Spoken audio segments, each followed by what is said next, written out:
That's 100.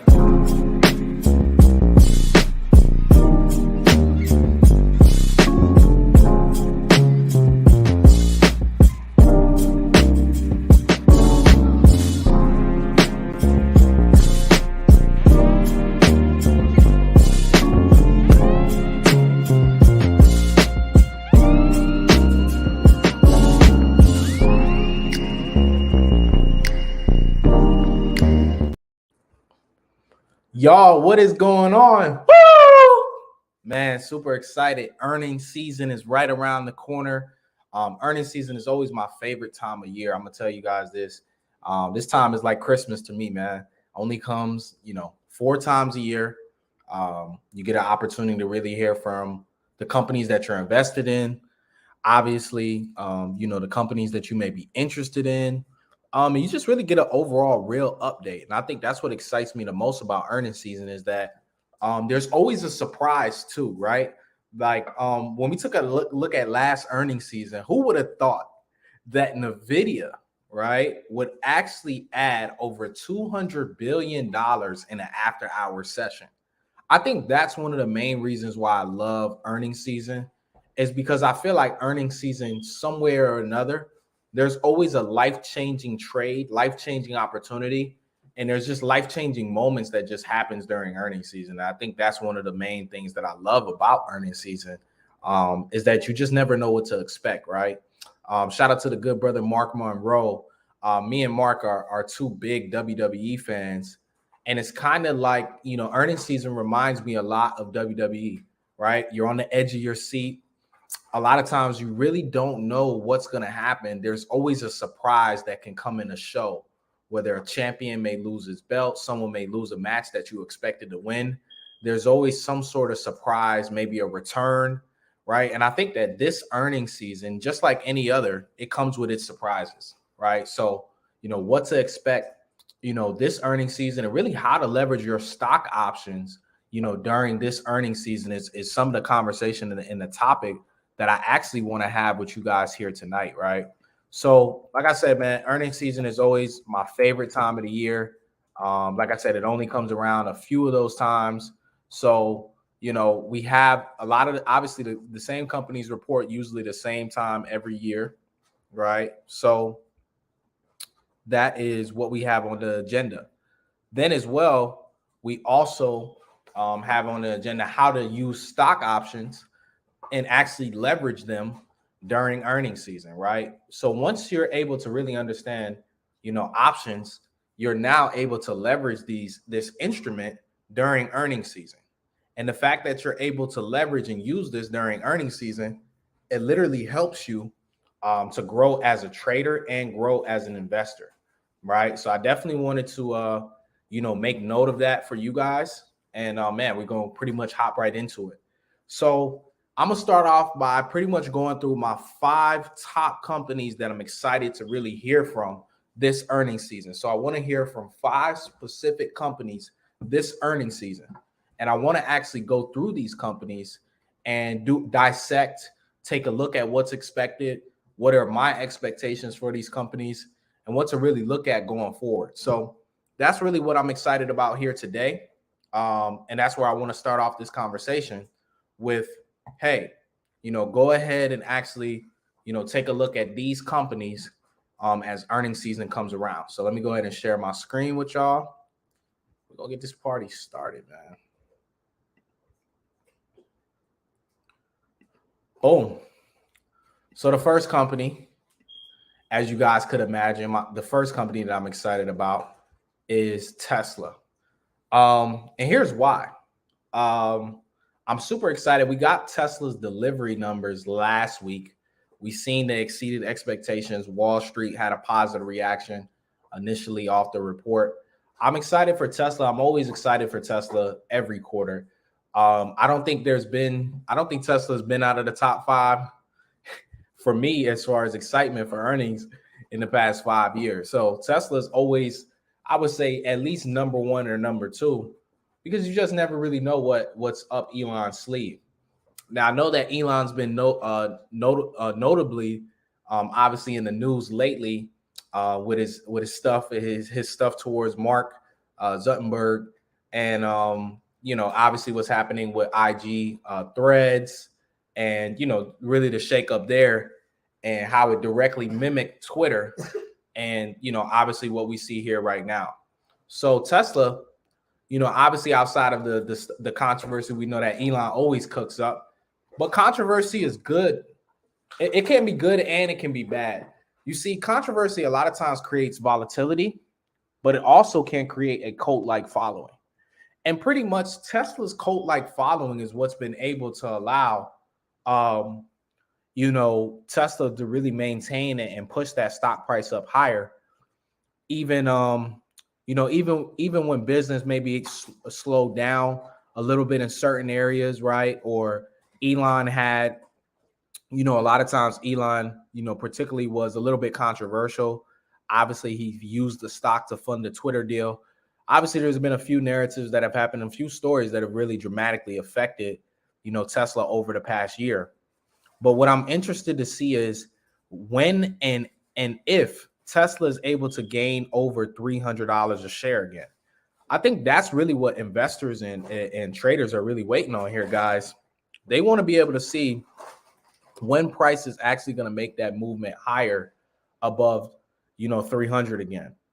Now, if you take a look, last summer, right, was the last time that we were actually above 300. So it's almost about a year to the date now that Tesla has actually traded below $300 a share. So that's something, like I said, important to to keep in your mind and in the back of your brain. As we head into earnings season, let's take a look at what's some of the expected numbers that we can actually see here. Let's pull up our Yahoo Finance, and let's pull up good old Tesla. Let's see what data we can actually pull up. And let's come here to our analysis tab. There we go. So for this current quarter, number of analysts that weighed in, average estimate of about 82 cents, low estimate of 64, highest estimate of 93 cents EPS. So our earnings per share numbers right now, overall, the average estimate is expecting that to actually come in a little bit higher. Now, revenue, an important to note, revenue is expected to increase from 16.93 billion. It's actually supposed to have a 45% increase estimated, right? Average estimate of right now, $24.57 billion. So that's going to be that's a tremendous jump in revenue, right? Obviously, an EPS coming in right now, it's estimated 6 cents higher than last year. You take a look at that. That could be very solid. Obviously, you've seen a lot of the EV stocks have been running as well lately. You see Rivion's up here, it's rallied. Neo, Lucid, a couple of these stocks, even today, they were up 6-7%. You can see that here. So the EV space overall, has been obvious over the past couple of months. It's been moving up little by little. It's trying to get back on the right track.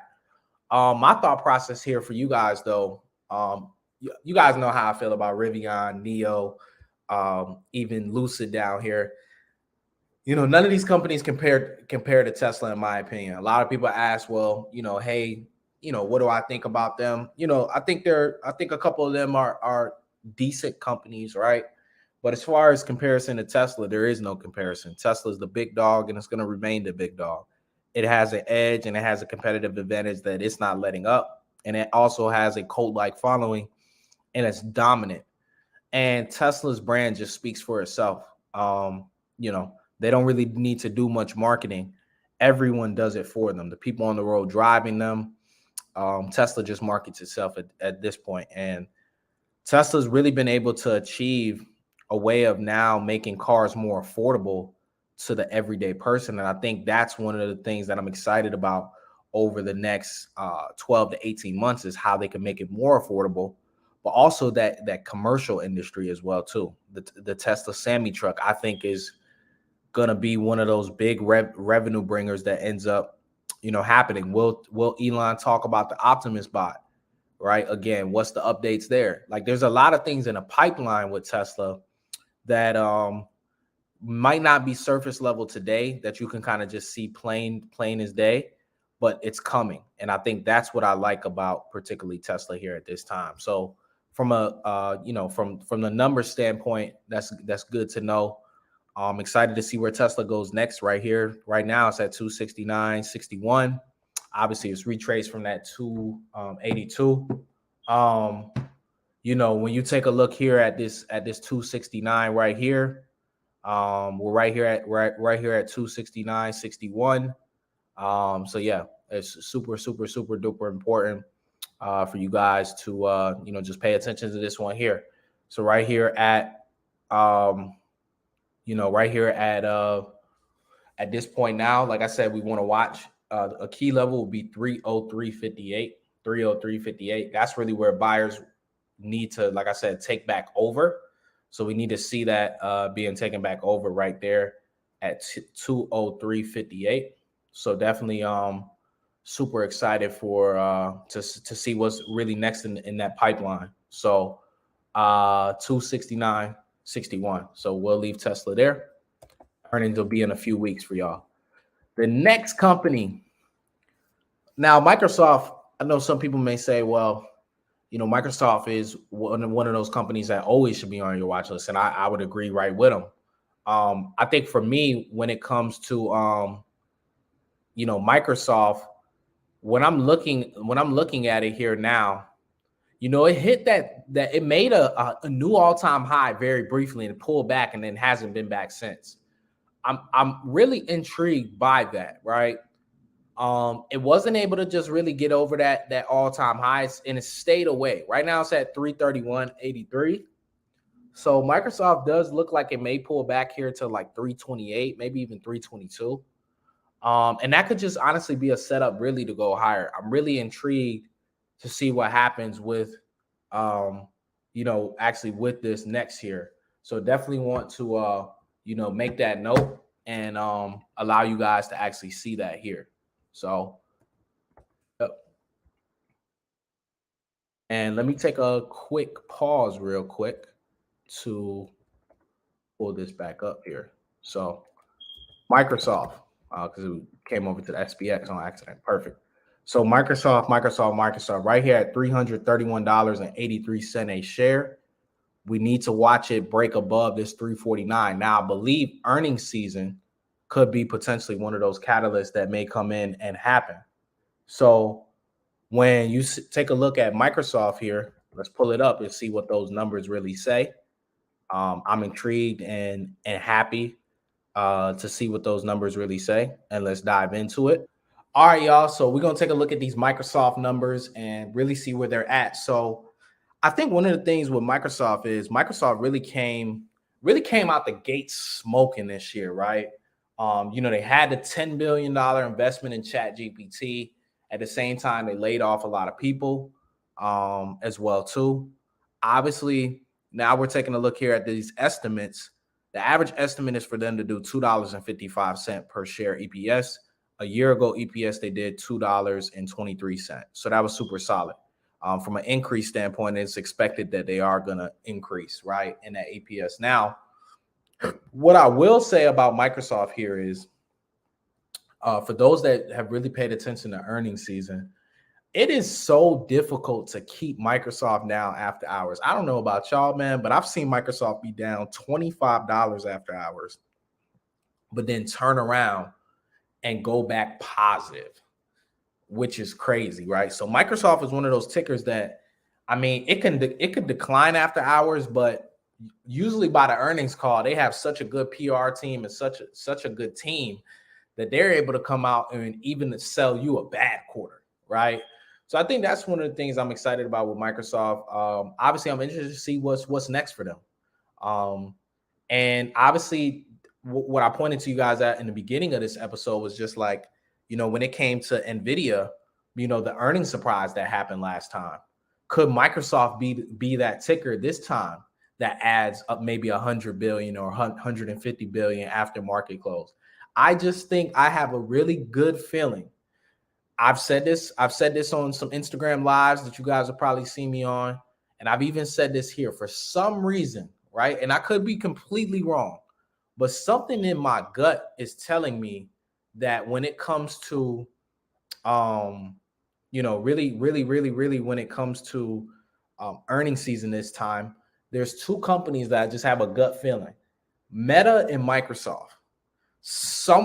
One of these companies is gonna explode to the upside. This is just the gut feeling that I have, right? I've been having dreams about it. I've been seeing numbers, and usually every time this happens, something good's happened. So I've walked into kind of this earnings season, kind of already putting that out there in the universe by saying that somehow, some way, Microsoft or Meta Platforms, one of them is going to shock the world, if not both of them. And shout out to Meta Platforms having 100 million people sign up for IG Threads in literally less than a week, right? What has it been, like 5-6 days now, right? Game has completely changed. And our good guy Mark at Facebook, he is not playing any games. People said Facebook was dead. They said Meta was dead. They said Instagram was dead. They said WhatsApp was dead, right? And you guys know who those people are, man. They said this was dead. I've seen it become rejuvenated. So shout out to Microsoft here. But next one, we're moving. Number 3 that I'm excited about, man, is Meta. Man, just first off, can we just sit back and can we just gloss over the perfection we see in front of our face right now? Since October 31st, trick or treat, right? Look at this chart on Meta. It's literally beelined from $86 to $294. The Meta was dead. It's never coming back. It's done. It's down and out. I just want you to really just think about that for a second, right? Like, it is crazy. I want you to really, really, really, really think about that for a second. People said this was dead. It's just begun. Meta Platforms, man, took the world by storm over 15 years ago, right? Facebook took the world by storm, and it's literally just evolved.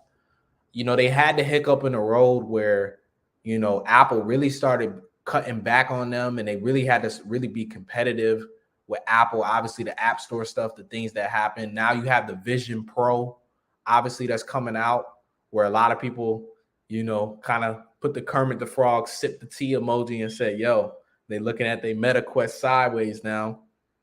We'll see when that Apple Vision Pro comes out. I think it's going to be amazing.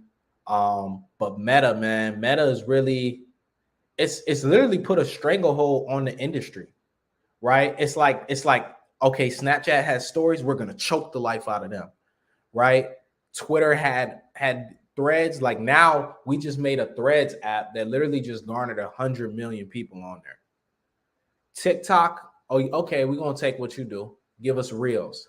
They've literally taken everything from any competitive platform that's tried to compete with them, and they've taken it and they've done it better. Like, I just want you to think about that for a second.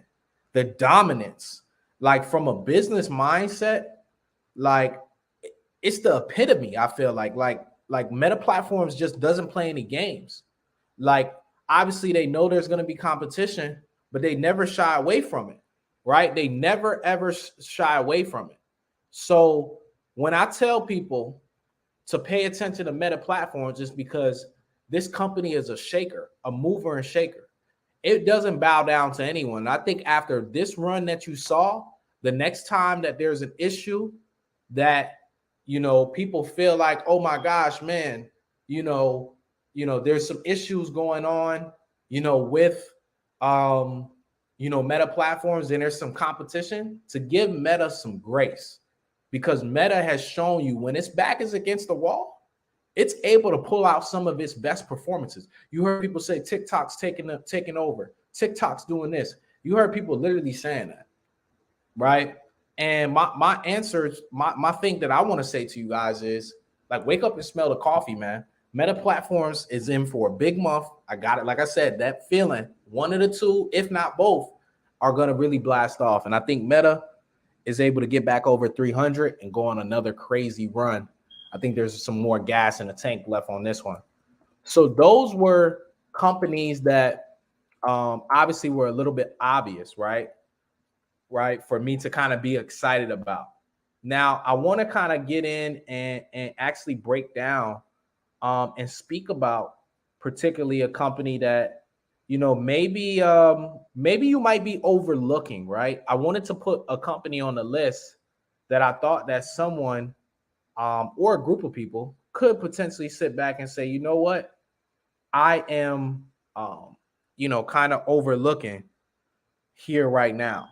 So there is a certain part of the market that I've been paying attention to, where I think there's kind of been not enough attention on this particular part of the market, but I'm super super duper excited to see, and I want to see the bounce back from this particular sector that's happened, right? And so when I type this name in, you guys know exactly where I'm going. PANW. First off, the cybersecurity space obviously took a little bit of a, like, PANW, they took a drop. But there were other names in that space like a CrowdStrike, even a Zscaler that took a significant hit. But PANW, number 4. This is a sleeper. I own this ticker long term, been in this ticker for literally around here, around 140, 150. I seen the opportunity. It's crazy that it's at an all-time high. Obviously, in the market isn't at an all-time high, but I want to actually take a look at PANW's numbers and see what the expectations are for this quarter. So the analysis, let's take a look. So we are expecting an increase in EPS and an increase in sales. So I think that's what I'm most excited about. Like, right here, 247, 47. I'm expecting an increase in sales. So, and the analysts are as well too. And then the EPS is expected to grow as well higher. Now, if I'm taking a look at this stock, obviously it's been on a tremendous run. One of the reasons why I was so keen on this company is because I seen in 2017 and 2018, and even in 2019, the struggles, that this company had from a profitability standpoint. And I missed out. I'll be honest with you guys. This was a ticker I should have been buying at 40, 50, even $30, right? Had opportunities to, right? And just kind of said, I'm going to wait. I'm going to wait. I kept saying that to myself, like, I'm going to wait. I'm going to wait. I'm going to wait. And I want you guys to think to yourself for a second. Has there been some investment opportunities that you said to yourself that you're going to wait on, and then you never actually take advantage of, and then you come back, and then the stock is either went up 100% or well over, or even 3x, 4x, 5x, or even 10x, right? I know we've all had those times and periods within our investment time horizon, and we didn't make the move, and that's okay. Here at, like I said, here at 247.53, man, you have an incredible opportunity, where I think this stock, obviously, I'm gonna say obviously because some people wouldn't have known, but this stock underwent a split. So this stock is, it was not too long ago. This PANW was a $700 stock, right?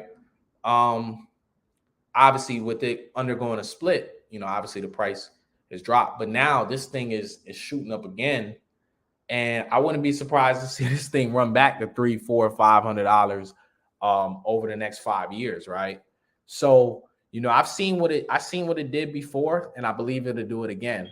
And I'm excited to see what management has to say. A lot of institutions are investing in this thing. So this is kind of my sleeper one that I'm excited about for earnings season. Just from a stock price perspective in the way that it's performed. So yeah, I'm definitely excited about it.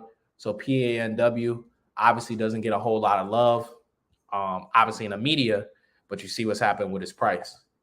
And number 5, I wouldn't say that this is a sleeper, but I don't know if people really have paid attention to this quarter, the shift that Netflix made. Like, Netflix, they really found a way to really start cracking down on that password sharing stuff, right?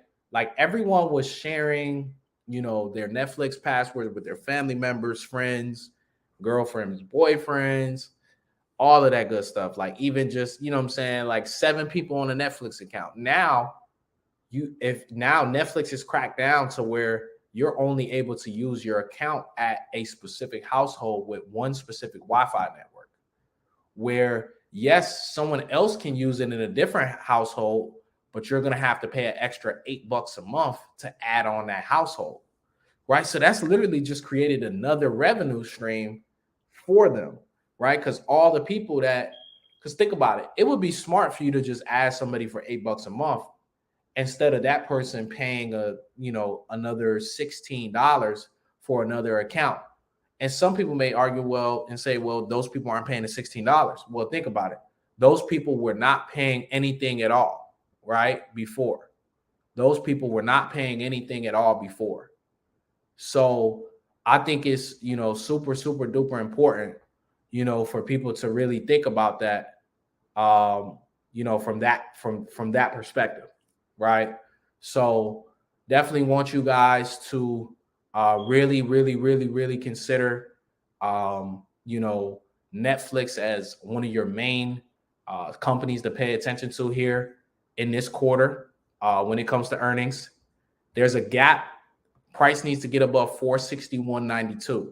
So you want to pay attention to that here as earnings season really commences and as it's getting ready to get started. Netflix always kicks off big tech earnings. So Netflix sets the tone and then Tesla follows it up. So Netflix, I think I'm excited just because of, the way they've changed their business. And man, it wasn't too long ago that Netflix was dead too, man. I know there was a lot of people that said Netflix was dead. But Netflix is just okay. A lot of people said Disney Plus was going to kill Netflix, and kind of that same story that, has been passed around about Meta, where, they're saying, yo, this company is going to get killed. This company is going to get killed, right? So I just want you guys to really, like I said, really take in and really understand that companies will go through struggle periods, but it's about how you bounce back. And I think these companies have alluded and shown ways that they're able to really bounce back. So I definitely wanted to say that and, really just say, really think about that as we're heading into earnings season. So these 5 companies, man, super keen on. Now I'm going to mention some honorable mentions here. Honorable mentions would be Goldman Sachs and JPM. Now, the reason why they're honorable mentions is they didn't make the top 5. But I am interested to see because this is that point now where, Goldman Sachs and JP Morgan, the banks, they've been trading sideways for some time here. And I have a feeling that if something doesn't break this quarter, there could be some selling that comes in on the banks.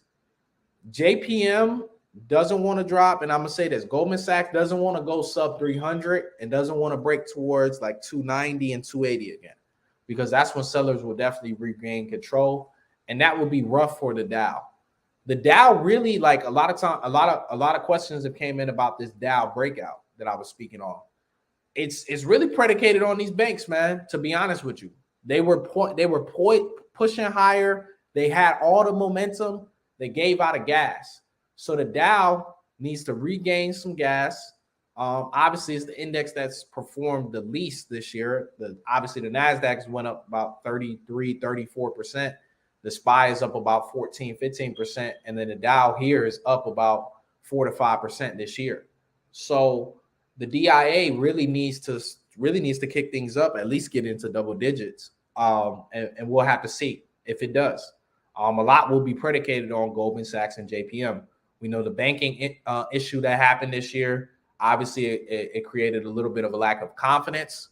But I think that's something that we can still bounce back from. So like I said before, super, super duper excited to see really what happens next year with Goldman Sachs and JPM. Those are my honorable mentions for you guys here tonight. So Goldman Sachs and JPM are 2 of my honorable mentions. Now the options piece. The option piece that I wanted to talk to you guys about here tonight. So 2 things that I wanted to say to you guys here, right? One of the best ways to really be able to, what I would say, take advantage of options during earnings season You have one of the best ways that you can actually take advantage of options during earnings season is what I call earnings anticipation type trade. And that is where a lot of times what you'll see before earnings, these stocks like to run higher, whether it's a Netflix, whether it's a Meta Platforms, whether it's even Apple or Microsoft. These stocks a lot of times like to run into their earnings reports. So the best way, in my opinion, to utilize an option during this time period is for you to be able to pull up the chart, see if potentially maybe a stock is breaking above a resistance level. If it has room to run higher, you can actually be able to see that stock make that movement to the upside. So I think, like, for me, I think that's super, super duper important. Like I said, for me to highlight to you guys here is coming into earnings season, you may see some of these stocks that I did name and list. You may see some of these stocks run up to the upside. So definitely keep that in mind here, y'all.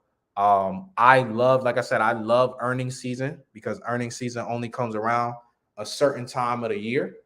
You only get it 4 times a year, right? And so leveraging your stock options before the earnings report could be a trade that could really turn out to be pretty profitable.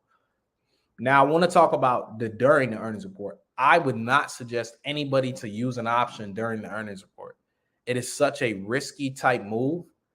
And obviously, there's a lot of leverage. I know a lot of people look at NVIDIA and say, man, this thing went up. And, if I was in an option that expired this week, I would have made X amount. Listen, those trades come with a lot of risk.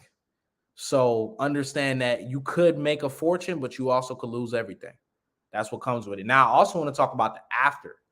I think the after is usually the best because here's what happens. The day after earnings and the 2 days after earnings, a lot of times we have what is called an IV crush. I want everyone to write that down and go look up that term, IV crush. So that stands for implied volatility. So a lot of times when earnings is coming, there's a lot of demand for options. We know anytime there's demand, price goes up. What I always tell people is when it comes to earnings season, usually after the earnings report is usually the best time because what happens is that, as the stock price is actually, going up or down based upon those earnings results, it creates that extra volatility. And as it creates that extra volatility, what can actually happen here is now the options become extremely devalued. So when those options become extremely devalued, what you can actually do is you can actually get discounted options the day after earnings. I've found it a lot of times that maybe a stock may drop 5 to 10% off an earnings report. And then the next couple weeks, that same stock is right back to where it started at. But if you would have bought an option the day after, you could have bought an option that was maybe down 70, 80%. And that's an extreme discount. And as that stock came back up, obviously so did that particular option. So you're able to get options really cheaper than what you would normally be able to buy them at a lot of times the day after earnings. And especially with tickers that maybe plunged, like I said, 5, 10%. And even if they just traded sideways, sometimes that premium can really, really be killed. So that's one of the best ways to leverage options. I prefer to do what I mentioned to you guys last, wait until after the earnings reports. Before the earnings report is a good trade as well too, because a lot of times there's hype, there's analyst price target increases that come out. And so you may see someone from the firm Jeffrey say, hey, we're going to raise Netflix price target. And that may cause Netflix to go up 5% in a day leading up to their earnings report. So there could be money made off that trade. So these are just different examples that you guys can take and use to be able to go ahead and leverage stock options during the earnings season. So to pretty much recap and run through the companies, right? We got Tesla number 1, man. Tesla, big dog. Microsoft number 2. We have them. We have Meta Platforms number 3. PANW is our sleeper, right? Don't sleep on PANW, y'all. It's been on fire. Just as much as these other stocks been on fire, so is PANW. And I would encourage you guys to also start looking outside of just obviously the big tech names. Big tech names are cool, right? But there's a lot of movers and shakers on this market that a lot of times we're missing and not paying attention. Hence, take a look at those crypto stocks that I mentioned a few weeks back. Just pull up the charts and y'all see what's happening. Y'all gonna see a lot. Y'all gonna see me talking a lot about crypto and talking about what's next. So stay tuned in for that. Netflix, number 5, strategic Netflix household was launched this quarter. I'm ready to hear from management what's next. And I want to see what those numbers look like. And I want to see what the forecast for the rest of the year looks like for Netflix. So yeah, man. So another great episode here of Monday Night Take. What to expect this earnings season, right? Gave you guys that I have that gut feeling Meta or Microsoft is going to be one of those movers and shakers. I've been having dreams about it. I've been seeing some stars about it. So I think we got a mover or shaker on our hands. And like I said, earnings season, there's always a surprise. You can never really anticipate what's going to happen next. And that's what I love earnings season. Shout out to the good brother Mark Monroe again. We're big WWE fans. And I love earnings season because it keeps you on the edge of your seat. It keeps you on the edge of your seat. And that's why I love earnings season. So, man, I'm excited. Hope you guys are excited. Earnings season is here. Going to be back to talk about earnings season again, over the next few weeks, and we'll break down some of these results. So I appreciate y'all. Definitely do. And I'll see you guys next week on Monday Night Take. Another great episode. Drop some comments, tag below, and y'all know what it is, man. Peace.